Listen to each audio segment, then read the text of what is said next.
যতগুলো ইলেকশন সবগুলোতে তৃণমূলকে জিতিয়ে দিয়েছে গোপনে ষড়যন্ত্র করে টাকা পয়সার লেনদেনের মাধ্যমে। এ হচ্ছে জনসাধারণের শত্রু।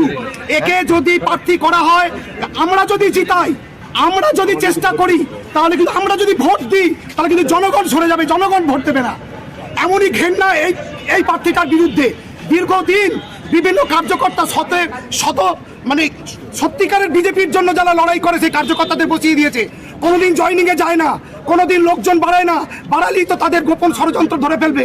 এই দীর্ঘদিনের এই কার্যকর্তা এই ধরনের কর্মকাণ্ড ওই পার্টি অফিসে চলছে। কি ধরনের ষড়যন্ত্রের কথা আপনারা বলছেন?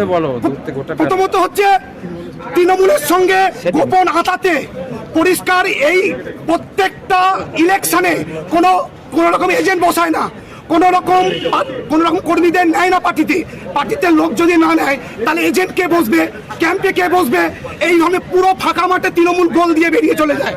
এবং গত লোকসভাতেও তাই করেছে, তার আগের পঞ্চায়েতের নিজের বুথে হেরেছে।